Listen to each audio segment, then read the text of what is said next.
വിശദമായി നോക്കാം. പാലക്കാട് കല്ലടിക്കോട് ഫർണിച്ചർ കടയിൽ തീപിടുത്തം. 3 നിലകളിലായുള്ള ഫർണിച്ചർ കട പൂർണ്ണമായും കത്തി. സമീപത്തെ മൊബൈൽ കടയും കത്തി നശിച്ചു. ഷോർട്ട് സർക്യൂട്ടാണ് അപകട കാരണമെന്നാണ് പ്രാഥമിക നിഗമനം. പിക്കപ്പ് ഓട്ടോറിക്ഷയിലേക്കും നിരവധി ഇരുചക്ര വാഹനങ്ങളിലേക്കും തീപടർന്നു.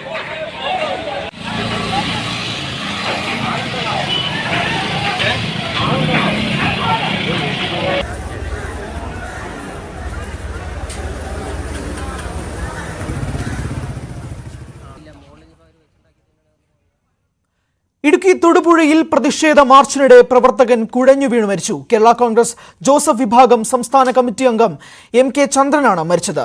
യൂത്ത് ഫ്രണ്ട് തൊടുപുഴ നിയോജക മണ്ഡലം കമ്മിറ്റിയുടെ നേതൃത്വത്തിൽ KSEB ഓഫീസിന് മുന്നിൽ നടത്തിയ മാർച്ചിനിടെയാണ് കുഴഞ്ഞു വീണത്. പ്രവർത്തകർ ഉടൻ തന്നെ ആശുപത്രിയിൽ എത്തിച്ചെങ്കിലും മരണം സംഭവിക്കുകയായിരുന്നു. ഇടുക്കി അടിമാലി കൂമ്പൻപാറ 200 ഏക്കർ റോഡിൽ ടിപ്പർ ലോറി കൊക്കയിലേക്ക് മറിഞ്ഞു. ലോഡ് കയറ്റി വന്ന ലോറി റോഡിന്റെ അരികിലിട്ടതോടെ കൊക്കയിലേക്ക് പതിക്കുകയായിരുന്നു. ഡ്രൈവർ പരിക്കുകളോടെ രക്ഷപ്പെട്ടു. അടിമാലിക്ക് സമീപം കൂമ്പൻപാറ 200 ഏക്കർ റോഡിലാണ് അപകടമുണ്ടായത്. കോൺക്രീറ്റ് കട്ടകൾ കയറ്റി വന്ന ടിപ്പർ ലോറി മറ്റൊരു വാഹനത്തിന് സൈഡ് കൊടുക്കവേ കൊക്കയിലേക്ക് പതിക്കുകയായിരുന്നു. റോഡരികെ ഇടിഞ്ഞുപോയതാണ് അപകടമുണ്ടാക്കിയത്. തുടർന്ന് ലോറി കൊക്കയിലേക്ക് പതിക്കുകയായിരുന്നു. വഴിക്ക് വീതിയില്ലാത്തതും കാട് പൊങ്ങി നിന്നിട്ടും സൈഡ് ഇടിഞ്ഞു കിടന്നതുമാണ്. പഞ്ചായത്തിലും മെമ്പറുടെ അടുത്ത് നമ്മൾ അറിയിപ്പ് കൊടുത്താണ്. പിന്നീട് അതിനൊരു ഭാഗത്തുനിന്ന് ഗവൺമെന്റ് ഭാഗത്തുനിന്നോ ഈ ഭാഗത്തുനിന്നൊന്നും ഒരു നീതി ഞങ്ങൾക്ക് നാട്ടുകാർക്ക് ലഭിച്ചില്ല. സ്കൂൾ വണ്ടി പോകുന്നൊരു വഴിയാണ്, 10-50 പിള്ളേരെയും കൊണ്ട് പോകുന്നൊരു വഴിയാണത്. അതുകൊണ്ട് സ്കൂൾ വണ്ടി ഞങ്ങളിപ്പോൾ ഇന്ന് വിളിച്ചു പറഞ്ഞു, സ്കൂൾ വണ്ടി ഇതിൽ വരല്ലേ, ഇതിന് വഴിക്ക് എന്തെങ്കിലും സംവിധാനം ഉണ്ടാക്കിയിട്ട് സ്കൂൾ വണ്ടി വന്നവരെന്ന് അവർ അറിയിച്ചു കഴിഞ്ഞു. ഡ്രൈവർക്കാണെങ്കിലും പരിക്കുണ്ടായാലും ഹോസ്പിറ്റലിൽ കൊണ്ടുപോയിരിക്കുന്നു. അതുകൊണ്ട് അടിയന്തരമായിട്ട് ഈ കാട് വെട്ടി നീക്കി അടിയന്തരമായിട്ട് ഈ സൈഡ് ഒന്ന് കെട്ടിക്കിട്ടാൻ അടിയന്തരമായിട്ടൊരു സംവിധാനം ഗവൺമെന്റിന്റെ ഭാഗത്തുനിന്ന് വേണമെന്നാണ് നാട്ടുകാരെന്നുള്ള നിലയ്ക്ക് ആവശ്യപ്പെടാനുള്ളത്. അപകടത്തിൽ പരിക്കേറ്റ ഡ്രൈവറെ അടിമാലി താലൂക്ക് ആശുപത്രിയിൽ പ്രവേശിപ്പിച്ചു. പരിക്ക് ഗുരുതരമല്ല. താഴേക്ക് പതിച്ച ലോറി സമീപത്തെ ഒരു പ്ലാവിൽ തങ്ങി നിന്നു. അതേസമയം റോഡ് വക്കിലെ പൊന്തക്കാടുകൾ മൂലം റോഡിന്റെ വശങ്ങൾ മനസ്സിലാക്കാൻ കഴിയുന്നില്ലെന്നും ഇത് സ്ഥിരം അപകടങ്ങൾക്ക് ഇടയാക്കുന്നു എന്നും സമീപവാസികൾ പറയുന്നു. ന്യൂസ് 18 അടിമാലി. സ്കൂളിന് മുന്നിലൂടെയുള്ള ടിപ്പറുകളുടെ അപകട ഓട്ടം നിയന്ത്രിക്കണമെന്ന ആവശ്യവുമായി വിദ്യാർത്ഥികൾ. Kasaragod Pilicode government UP school വിദ്യാർത്ഥികളാണ് ചന്തേര സ്റ്റേഷനിൽ നിവേദനവുമായി എത്തിയത്. പിലിക്കോട് ഗവൺമെന്റ് UP സ്കൂളിന് സമീപത്തു കൂടിയാണ് പിലിക്കോട് ഫാം റോഡ് കടന്നു പോകുന്നത്. രാവിലെ മുതൽ വൈകിട്ട് വരെ ഒരു നിയന്ത്രണവുമില്ലാതെയാണ് ടിപ്പറുകൾ തലങ്ങും വെലങ്ങും പായുന്നത്. കാൽനടയായും സൈക്കിളിലും ഒരുപാട് പേർ സ്കൂളിലെത്തുന്നുണ്ട്. ഇത് അപകട സാധ്യത കൂട്ടുകയാണ്. വിഷയം സ്കൂൾ പാർലമെന്റിൽ ചർച്ച ചെയ്ത ശേഷമാണ് പോലീസ് സ്റ്റേഷനിലെത്തി നിവേദനം നൽകിയത്. ഞങ്ങളുടെ സ്കൂൾ ഏകദേശം റോഡിന്റെ സൈഡിലായിട്ടാണ് സ്ഥിതി ചെയ്യുന്നത്. അപ്പോൾ ഞങ്ങളുടെ സ്കൂളിലെ ഭൂരിഭാഗം കുട്ടികളും നടന്നും സൈക്കിളിലും ഒക്കെയാണ് സ്കൂളിലേക്ക് വരുന്നത്. അങ്ങനെ വരുമ്പോൾ ലോറികൾ അമിത വേഗതയിൽ റോഡിലൂടെ പോകുന്നത് ഞങ്ങളുടെ ജീവന് തന്നെ ഒരു ആപത്തായി മാറുന്നുണ്ട്. അപ്പോൾ അതിനൊരു പരിഹാരം കാണണമെന്ന് ഞങ്ങൾ ഈ പോലീസ് സ്റ്റേഷനിലുള്ള പോലീസുകാരോട് അഭ്യർത്ഥിക്കുന്നു. അധ്യാപകർ പലവട്ടം ഡ്രൈവർമാരോട് നിയന്ത്രണം പാലിക്കാൻ ആവശ്യപ്പെട്ടു. പക്ഷേ അപകട ഓട്ടം തുടർന്നു. PTA നേതൃത്വത്തിൽ മുൻപ് നമ്മൾ ഇതുപോലെ പരാതി നൽകിയിട്ടുണ്ട്. അതുപോലെ തന്നെ കുട്ടികൾ തന്നെ ജനാധിപത്യ വേദി എന്ന് പറയുന്ന സ്കൂളിൽ ഉപയോഗിക്കുന്ന പാർലമെന്റാണ്. അത് കേവലം കുട്ടികൾക്ക് പഠിക്കുന്നതിന് വേണ്ടിയിട്ട് അല്ലെങ്കിൽ മാർക്ക് നേടുന്നതിന് വേണ്ടിയിട്ടുള്ള മാത്രമുള്ള ഒരു ഉപാധിയല്ല. അത് ജീവിതത്തിൽ എങ്ങനെയാണ് നമ്മൾക്ക് നമ്മുടെ പൊതുസമൂഹത്തിനെയും നമ്മളെ നേരിടുന്ന പ്രയാസങ്ങൾ നിയമപരിപാലകരുടെ ശ്രദ്ധയിൽപ്പെടുത്തുകയും പരിഹാരം നേടുകയും ചെയ്യേണ്ടത് എങ്ങനെയെന്നുള്ള ഒരു പഠനത്തിൻ്റെ ഭാഗം കൂടിയായിട്ടാണ് സ്കൂൾ പാർലമെന്റ് അംഗങ്ങൾ എല്ലാ ക്ലാസ് ലീഡേഴ്സും ഉൾപ്പെടുന്ന ഒരു സംഘം ചന്തേര പോലീസ് സ്റ്റേഷനിൽ എത്തുകയും ബഹുമാനപ്പെട്ട സ്റ്റേഷൻ ഹൗസ് ഓഫീസർക്ക് നിവേദനം കൈമാറുകയും ചെയ്തിട്ടുള്ളത്. വളരെ അനുകൂലമായ സമീപനമാണ് ഇവിടെ നമുക്ക് ലഭിച്ചത്. ഓരോ ക്ലാസ്സിലെയും ലീഡർമാരാണ് അധ്യാപകർക്കും PTA ഭാരവാഹികൾക്കുമൊപ്പം സ്റ്റേഷനിലെത്തിയത്. ഉടൻ നടപടി ഉണ്ടാകുമെന്ന് കുട്ടികൾക്ക് SI ഉറപ്പ് നൽകി. മുമ്പേ തന്നെ ഒരു ഓർഡർ ഉണ്ട്. സ്കൂൾ ടൈമുകളിൽ വണ്ടി ഓടാൻ പാടില്ല, അതിലൊരു ഓർഡർ ഉണ്ട്. അത് പാലിക്കുന്നില്ലെങ്കിൽ അത് കൃത്യമായിട്ട് അവർ ബോധവൽക്കരണം നടത്തിക്കൊണ്ട് ഫൈൻ പിടിക്കുക. എങ്ങനെയാണെന്ന് വെച്ചാൽ അതിൻ്റെ രീതിയിൽ നടപടി സ്വീകരിക്കാൻ. രാവിലെയും വൈകിട്ടും സ്കൂളിന് മുന്നിൽ ഹോംഗാർഡ് സേവനം വേണമെന്നും കുട്ടികൾ ആവശ്യപ്പെട്ടു. ന്യൂസ് 18 പീലിക്കോട്. കേരളത്തിൽ മേൽവിലാസമുള്ള ഒരാൾക്ക് സംസ്ഥാനത്തെ ഏത് RT ഓഫീസിലും വാഹനം രജിസ്റ്റർ ചെയ്യാം. സ്ഥിരമായ മേൽവിലാസം വേണമെന്ന ചട്ടത്തിൽ മാറ്റം വരുത്താൻ മോട്ടോർ വാഹന വകുപ്പ്. സോഫ്റ്റ്വെയർ അപ്ഡേഷനാണ് ആദ്യം വേണ്ടതെന്നും അതിനുശേഷം ടെസ്റ്റ് എന്ന നിലയിൽ പരീക്ഷിച്ച ശേഷമേ നടപ്പിലാക്കുകയുള്ളൂവെന്നും ട്രാൻസ്പോർട്ട് കമ്മീഷണർ CH നാഗരാജു പറഞ്ഞു.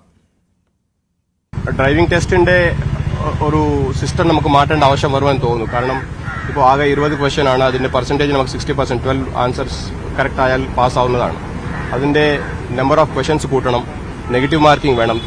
തിയറിറ്റിക്കൽ നോളജ് വളരെ ഇമ്പോർട്ടൻ്റ് ആണ് ഇതിൽ. ഇത് മാത്രമല്ല, ഈ ഡ്രൈവിംഗ് റോഡ് ടെസ്റ്റ് അതിൻ്റെ ട്രാക്ക് സിസ്റ്റം കൂടി ഇനി കുറച്ചുകൂടെ ഇംപ്രൂവ് ചെയ്യേണ്ട ആവശ്യമുണ്ട്. ഒരു H ഒരു 8 പോരാ. അപ്സ് ആൻഡ് ഡൗൺസ് ആണെങ്കിൽ എങ്ങനെ ചെയ്യണം, നമ്മൾ കേരളത്തിലെ റോഡ്സ് എങ്ങനെയാണ്, അങ്ങനത്തെ ഒരു ട്രാക്ക് ഉണ്ടാക്കണം. അതിന്റെ തയ്യാറെടുപ്പിലാണ് നമ്മൾ. ഓൾറെഡി ഇനി അക്രഡിറ്റഡ് ഡ്രൈവിംഗ് ട്രെയിനിങ് സ്കൂൾസ് വരാൻ പോവുകയാണ്. അതുപോലെ തന്നെ പല രാജ്യങ്ങളിലെ ഒരു ലൈസൻസ് കിട്ടിക്കഴിഞ്ഞിട്ട് ഒരു പ്രൊബേഷൻ പീരീഡ് ഉണ്ട്. പ്രൊബേഷൻ പീരീഡ് വരെ അവർക്ക് ഫൈനൽ ആവില്ല. ഒരു 6 മാസം 1 വർഷം വരെ ഡ്രൈവിംഗ് അവർ പ്രൊബേഷനിൽ തന്നെ ആയിരിക്കും. അതിന്റെ ഇടയ്ക്ക് ഒരു ഒഫൻസ് ഇല്ലെങ്കിലേ അവർക്ക് ലൈസൻസ് ഫൈനലായിട്ട് കിട്ടുള്ളൂ. ആ ഒരു സിസ്റ്റം കൂടെ നമുക്ക് കൊണ്ടുവന്നാൽ നന്നായിരിക്കും. അതിന് നമ്മുടെ ഡിസ്കഷൻസിലാണ്. മാസങ്ങൾക്ക് മുമ്പ് ഉദ്ഘാടനം ചെയ്ത കായംകുളം താലൂക്ക് ആശുപത്രിയിലെ മെറ്റേണിറ്റി ബ്ലോക്ക് ഇതുവരെ തുറന്നു നൽകിയിട്ടില്ല. മതിയായ ജീവനക്കാരില്ലാത്തതാണ് കാരണം. 3.25 കോടി രൂപ ചെലവിട്ട് നിർമ്മിച്ചതാണ് കായംകുളം താലൂക്ക് ആശുപത്രിയിലെ മെറ്റേണിറ്റി ബ്ലോക്ക്. 2021 ഫെബ്രുവരിയിൽ പണി പൂർത്തിയാകും മുൻപ് തന്നെ തിരക്കിട്ട് ഉദ്ഘാടനം ചെയ്തു. 4 വർഷമാകാറായിട്ടും കെട്ടിടത്തിന്റെ പ്രവർത്തനം തുടങ്ങിയിട്ടില്ല. മതിയായ ജീവനക്കാരില്ലാത്തതാണ് കാരണമെന്നാണ് സൂചന. പ്രസവ വാർഡ്, മോഡുലാർ ഓപ്പറേഷൻ തിയേറ്റർ, കുട്ടികളുടെ ICU, ലേബർ റൂം, ജീവനക്കാർക്കുള്ള മുറി, കാത്തിരിപ്പ് കേന്ദ്രം എന്നിവ ഇവിടെ സജ്ജമാക്കിയിട്ടുണ്ട്. അത്യാധുനിക സൗകര്യങ്ങളും ഒരുക്കി. പ്രസവ വാർഡും കുട്ടികളുടെ വാർഡും മോഡുലാർ തിയേറ്ററും സ്ഥാപിക്കുന്നതിന് വേണ്ടി 2018-19 കേന്ദ്ര ഗവൺമെൻറ് നേതൃത്വത്തിലുള്ള നാഷണൽ ഹെൽത്ത് മിഷൻ 3,19,00,000 രൂപ അനുവദിച്ചു. ആ അനുവദിച്ച പണം ചെലവഴിച്ച് പശ്ചാത്തല സൗകര്യങ്ങൾ ഒരുക്കി 2021 ഫെബ്രുവരി മാസം കഴിഞ്ഞ നിയമസഭാ തെരഞ്ഞെടുപ്പിന് മുന്നോടിയായി അതിൻ്റെ ഉദ്ഘാടനവും നടത്തി. കഴിഞ്ഞ 1-2 കൊല്ലക്കാലമായി ആ സംരംഭം നിശ്ചലമായി കിടക്കുകയാണ്. അത് പ്രവർത്തിപ്പിക്കുന്നതിനാവശ്യമായ മെഡിക്കൽ ഓഫീസർമാരെയോ നഴ്സന്മാരെയോ മറ്റ് അനുബന്ധ സ്റ്റാഫുകളെയോ നിയമിച്ച് ആ ഓപ്പറേഷൻ തിയേറ്റർ സജ്ജമാക്കാൻ കായംകുളം നഗരസഭയോ സംസ്ഥാന ഗവൺമെൻറ്റോ ശ്രമിക്കുന്നില്ല എന്നുള്ള ഗൗരവകരമായ ഇടപെടൽ ഈ സാഹചര്യത്തിൽ ഉണ്ടാകണം. സുഗമമായ പ്രവർത്തനത്തിന് 4 മെഡിക്കൽ ഓഫീസർമാരും 12 സ്റ്റാഫ് നഴ്സും 8 നഴ്സിംഗ് അസിസ്റ്റന്റ്മാരും 8 അനുബന്ധ ജീവനക്കാരും വേണം. കൂടാതെ 20ഓളം കിടക്കകളും ഒരുക്കേണ്ടതുണ്ട്. ഇതെന്നൊരുക്കുമെന്ന ചോദ്യത്തിന് ആർക്കും മറുപടിയില്ല. ന്യൂസ് 18 കായംകുളം. കൊല്ലം ചിതറ ആനോട്ടുകാവിൽ കുരങ്ങുകൾ കൂട്ടത്തോടെ ചത്തു. 7 കുരങ്ങന്മാരാണ് ചത്തത്. വനം വകുപ്പെത്തി പരിശോധിച്ചു. പോസ്റ്റ്മോർട്ടത്തിന് ശേഷമേ കാരണം വ്യക്തമാകൂ. കൂടുതൽ കുരങ്ങുകളെ അവശനിലയിൽ കണ്ടെത്തിയിട്ടുണ്ട്. ആനട്ടുകാവ് പള്ളിയുടെ മേൽവശ സൈഡിലായിട്ട് എനിക്ക് ഒരു 4 ഏക്കർ സ്ഥലമുണ്ട്. ആ സ്ഥലത്തിൽ വെട്ടാൻ രാവിലെ ആൾ വന്നപ്പോൾ ഒരു 3-4 കുരങ്ങൻ ചത്ത് കിടക്കുന്നതായിട്ട് കാണുകയും അവരെന്നെ വിളിച്ച് പറയുകയും ഞാൻ അവിടെ വന്നപ്പോൾ ഫോറസ്റ്റുകാരും പിന്നെ അതിന് വേണ്ടപ്പെട്ടവരൊക്കെ വന്നു. അതിൻ്റെ ഡെബിറ്റ് അളവും ഇതെല്ലാം എടുത്ത്. ഒറ്റയാൻ ആക്രമണം പതിവായതോടെ ഭീതിയിലായി തൃശൂർ അകമല നിവാസികൾ. വാഴക്കൊമ്പൻ എന്ന ഒറ്റയാൻ 2 ആഴ്ചയായി മേഖലയിൽ തുടരുന്നു. ഇന്നലെ രാത്രി വാഴക്കോട് ഇറങ്ങിയ ആന കൃഷി നശിപ്പിച്ചു. ഇതോടെ നാട്ടുകാരും വനം വകുപ്പും ചേർന്ന് ആനയെ പടക്കം പൊട്ടിച്ച് കാട് കയറ്റി. ഉത്രാളിക്കാവിന് സമീപത്തെ റെയിൽവേ ട്രാക്കിലും ആനയെത്തി. ഇതോടെ ട്രാക്കിൽ നിന്ന് ആനയുടെ സാന്നിധ്യം ഒഴിവാക്കണമെന്ന ആവശ്യവുമായി റെയിൽവേയും രംഗത്തെത്തി.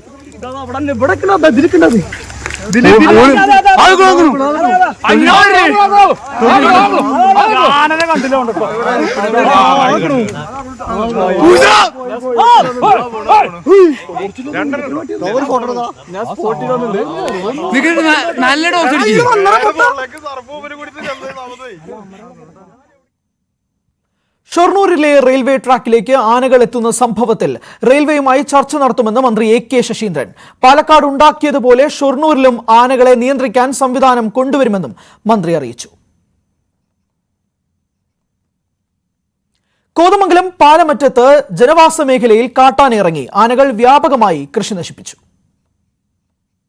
ഇന്ന് പുലർച്ചെയാണ് കീരമ്പാറ കാളക്കടവിന് സമീപത്തെ കൃഷിയിടത്തിൽ കാട്ടാനകൾ നാശം വിതച്ചത്. 15ഓളം തെങ്ങുകൾ കുത്തിമറിച്ചിട്ടു. കവുങ്ങുകളും വാഴകളും തിന്നും ചവിട്ടിയും നശിപ്പിച്ചിട്ടുണ്ട്. 9.5 ഏക്കർ സ്ഥലത്തെ കൃഷി ആനകൾ മണിക്കൂറുകൾ കൊണ്ട് ഇല്ലാതാക്കി. ന്യായമായ ഒത്തിരി അടയ്ക്കമരവും തെങ്ങും കാച്ചു ഓടുന്ന തെങ്ങും തൈത്തെങ്ങും ഉൾപ്പെടെ വാഴ എല്ലാം നശിപ്പിച്ചിട്ട് പോയി. മുള്ളുവേലി ഇട്ടിട്ടുണ്ടായിരുന്നു. മുള്ളുവേലി ആ കാലൊക്കെ ചവിട്ടി ഓടിച്ച് ആണ് ഇതിൻ്റെ ഉള്ളിൽ കയറിയേക്കണേ. കമ്പിവേലി തകർത്താണ് ആനകൾ ഇവിടെ എത്തിയത്. വന്യമൃഗശല്യം പരിഹരിക്കാൻ അടിയന്തര ഇടപെടൽ വേണമെന്ന് കീരമ്പാറ പഞ്ചായത്ത് പ്രസിഡന്റ് മാമച്ചൻ ജോസഫ്. ഇതിപ്പോൾ ഞങ്ങൾ ഇവിടെ നാട്ടുകാർ പറഞ്ഞു മടുത്തത്. കാരണം ആനശല്യവും പന്നിശല്യവും കുരങ്ങശല്യവും മലയാളം ശല്യം അങ്ങനെ നിരവധി കാട്ടുമൃഗയുടെ ശല്യം മുഖാന്തരം ഇവിടെ കർഷകർക്ക് കൃഷി പോലും ചെയ്യാൻ പറ്റാത്തൊരവസ്ഥയിലേക്ക് വരികയാണ്. ഇപ്പോൾ ഫെൻസിങ്ങുമായി ബന്ധപ്പെട്ട് നമ്മൾ ഗവൺമെന്റ് തീരുമാനമെടുത്താണ്. പക്ഷെ വനം വകുപ്പിന്റെ ഒരു വികൃതിപരമായ അല്ലെങ്കിൽ വിചിത്രമായ ഒരു തീരുമാനം കാരണമാണ് ഇപ്പോൾ ഫെൻസിംഗ് സ്ഥാപിക്കാതെ ഞങ്ങൾ മനസ്സിലാക്കുന്നത്. ന്യൂസ് 18 കോതമംഗലം. മലപ്പുറം പെരിന്തൽമണ്ണയിൽ വീണ്ടും അജ്ഞാത ജീവിയുടെ ആക്രമണം. കോലഞ്ചേരി സ്വദേശി റിനോജിന്റെ പശുക്കിടാവിനെയാണ് കൊന്നത്. അടുത്തിടെ പ്രദേശത്ത് പുലിയെ കണ്ടതായി നാട്ടുകാർ പറഞ്ഞിരുന്നു. വനം വകുപ്പ് ഉദ്യോഗസ്ഥർ സ്ഥലം സന്ദർശിച്ചു. പ്രദേശവാസികളോട് ജാഗ്രത പാലിക്കാൻ നിർദ്ദേശം നൽകി.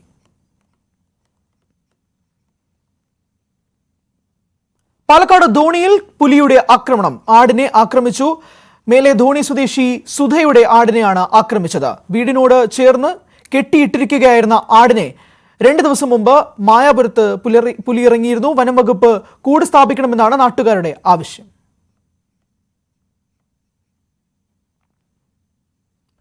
കൊല്ലം കൊട്ടാരക്കരയിലെ ജോസിന് നെൽകൃഷി എന്നാൽ ജീവവായു പോലെയാണ്. പ്രതികൂല സാഹചര്യങ്ങൾ വിടാതെ പിന്തുടർന്നിട്ടും മണ്ണിനെ മനസ്സിനോട് ചേർത്ത് പിടിച്ച കർഷകൻ 20 സെന്റ് സ്ഥലത്ത് പ്രതീക്ഷയുടെ 2ാം വിള വിത്തെറിഞ്ഞ് കാത്തിരിക്കുകയാണ് ജോസ് ഇപ്പോൾ. വയലേലകളിൽ പൂത്തുലഞ്ഞ പൊൻകതിർ പോലെ പകിട്ടുള്ളൊരു കർഷകൻ. സുഹൃത്തുക്കളെല്ലാം നെൽകൃഷി ഉപേക്ഷിച്ചു. പക്ഷേ ജോസിന് കഴിയില്ല. ഉടമസ്ഥതയിലുള്ള 20 സെന്റ് കൃഷിഭൂമിയിലാണ് വർഷങ്ങളായി നെൽകൃഷി. ഇക്കുറിയും പതിവ് തെറ്റിച്ചില്ല. കഴിഞ്ഞ തവണ കൊയ്തെടുത്ത ചേറാടി നെല്ലുകൾ മെച്ചപ്പെട്ടതല്ലായിരുന്നിട്ടും വീണ്ടും ജോസ് നെൽകൃഷിയിലേക്കിറങ്ങി. ക്ഷീരകർഷകൻ കൂടിയായ ജോസ് വൈക്കോൽ ഉൽപാദനവും നെൽകൃഷിയിലൂടെയാണ് നേടിയെടുക്കുന്നത്. കൊട്ടാരക്കര നഗരസഭയും കൃഷിഭവനും പിന്തുണ നൽകിയതോടെ പ്രതിസന്ധികളെ അതിജീവിച്ച് ജോസ് വിത്തെറിഞ്ഞു. അവസാനം പിന്നെ കക്ഷി മാത്രമേ കിട്ടിയുള്ളൂ. ഈ ഏലയിൽ കുറവായതുകൊണ്ട് ചാരിയുടെ ശല്യം ഉണ്ട് കേട്ടോ.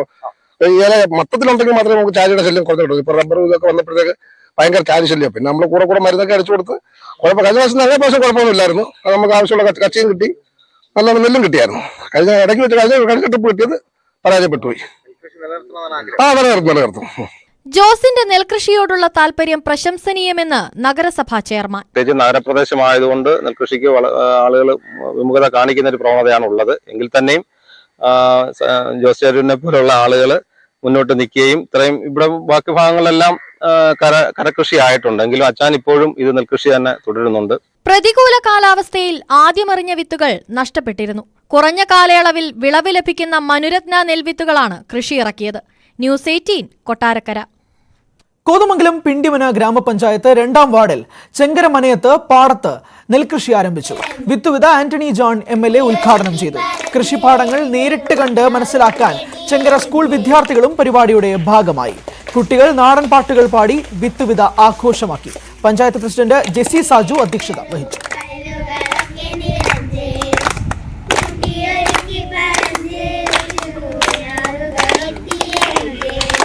അരി എവിടെ നിന്ന് കിട്ടുന്നൊന്നും അറിയാത്ത ഒരു സാഹചര്യത്തിൽ കൂടിയാണ് എല്ലാ കുട്ടികളും പോയിക്കൊണ്ടിരിക്കുന്നത്. അപ്പോൾ ഇതിന്റെ സാഹചര്യത്തിൽ പത്തനംതിട്ടയിലും കരുതലും കൈത്താങ്ങും അദാലത്തിന് തുടക്കം. കോഴഞ്ചേരി താലൂക്കിൽ നടന്ന അദാലത്തിൽ മന്ത്രിമാരായ വീണ ജോർജും പി രാജീവും പങ്കെടുത്തു. ജില്ലയിൽ 17 വരെയാണ് അദാലത്ത് നടത്തുന്നത്.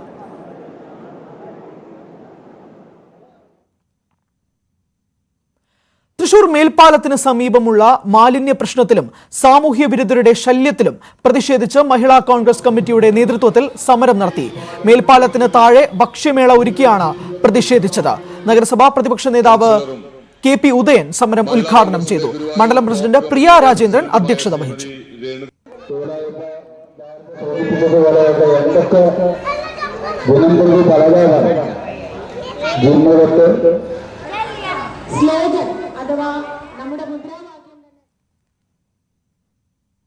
കൊല്ലത്ത് അവശ്യ സാധനങ്ങളുടെ വില വർധനവിന് എതിരെ യൂത്ത് കോൺഗ്രസ് സമരം നടത്തി. സപ്ലൈകോയുടെ മുന്നിൽ 5 രൂപയ്ക്ക് 1 കിലോ അരി വിതരണം ചെയ്തായിരുന്നു പ്രതിഷേധം. കേരളത്തിലെ ജനങ്ങൾക്ക് വീണ്ടും ഇരുട്ടടി നൽകിയിരിക്കുകയാണെന്ന് നേതാക്കൾ ആരോപിച്ചു. പ്രതിഷേധ യോഗം സംസ്ഥാന vice president advocate Vishnu Sunil ഉദ്ഘാടനം ചെയ്തു.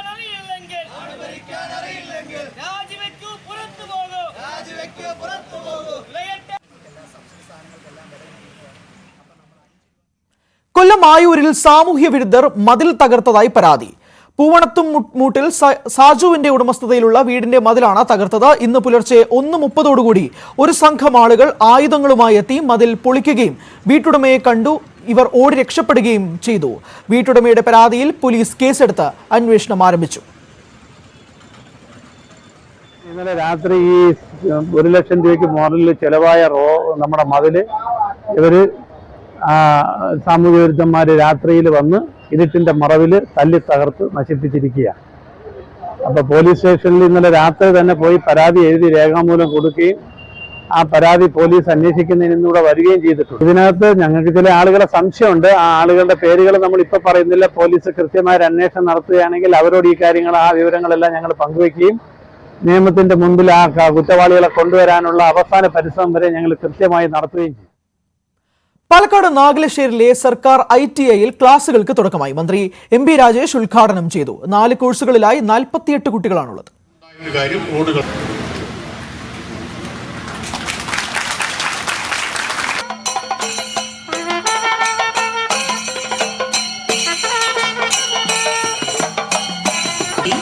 LSG റോഡുകൾക്ക് 14 കോടി.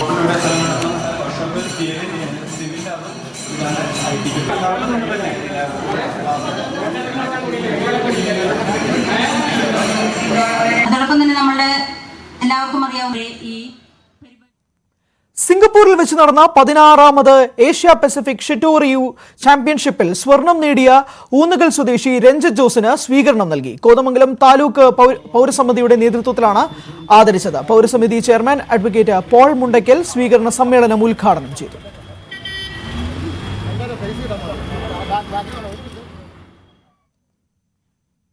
കോതമംഗലം MA കോളേജ് അസോസിയേഷന്റെ സപ്തതി ആഘോഷം നടന്നു. വിരമിച്ച അധ്യാപകരെയും അനധ്യാപകരെയും ചടങ്ങിൽ ആദരിച്ചു. വിദ്യാർത്ഥികളുടെ വിവിധ കലാപരിപാടികളും സ്നേഹവിരുന്നും നടന്നു.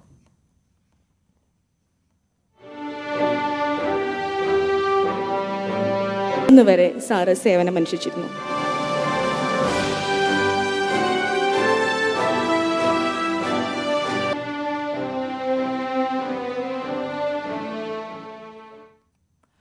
ആൾക്കൂട്ടങ്ങൾക്കും ആരവങ്ങൾക്കും നടുവിൽ തനിയെ ജീവിതം നയിക്കുന്ന ഒരു വയോധികന്റെ വിശേഷങ്ങളാണ് ഇനി.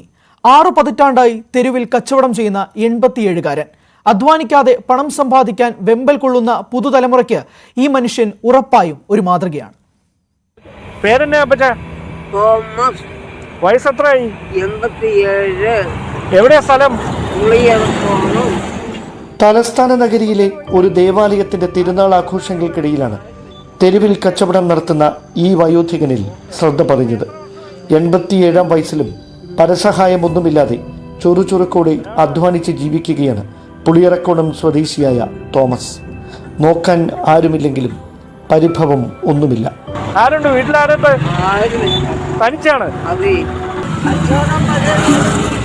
ആണോ? അതിനെ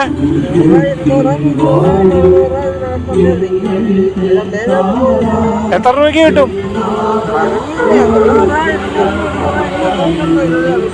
ഒരു ദിവസമോ? തിരുനാൾ ആഘോഷങ്ങളിലും ഉത്സവപ്പറമ്പുകളിലുമൊക്കെ ആളുകൾ ഒത്തുകൂടുമ്പോൾ ആരും തിരിഞ്ഞു നോക്കാനില്ലാത്ത തോമസിന്റെ മനസ്സിലും പ്രതീക്ഷകൾ പൂവണിയും.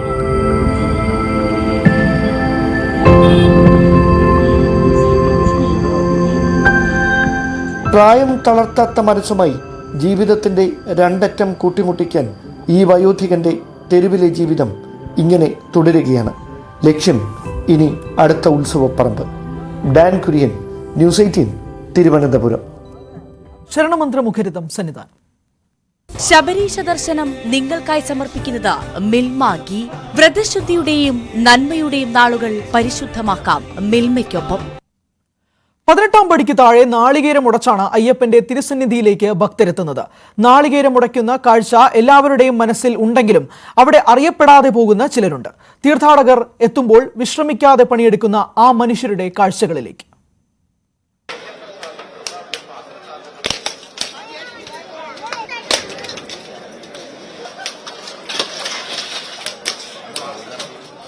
പൊന്നു 18ാം പടിക്ക് താഴെ ഭക്തർ പോലും കാണാതെ കർമ്മനിരതരായവർ, നാളികേരം പൊട്ടിച്ചിതറിയുള്ള ഏറുകൊണ്ടും മനം മടുക്കാത്തവർ, ചിലപ്പോൾ മുഴുവൻ തേങ്ങ തന്നെ ശരീരത്ത് പതിച്ചിട്ടും വേദന കടിച്ചമർത്തി ജോലി ചെയ്യുന്നവർ.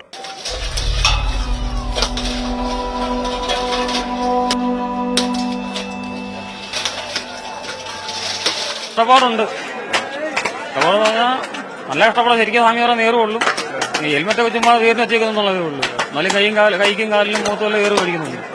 പിന്നെ ഏറ് സഹിച്ച് പണി ചെയ്യുന്നത്. ശരീരത്ത് ഏറുകൊള്ളുമെന്ന് ഉറപ്പാണ്. ശമ്പളവും കുറവ്. പക്ഷേ അയ്യപ്പന്റെ സന്നിധാനത്താണ് ജോലി ചെയ്യുന്നത് എന്നത് ഇവരെ വീണ്ടും ഇവിടെ എത്തിക്കുന്നു.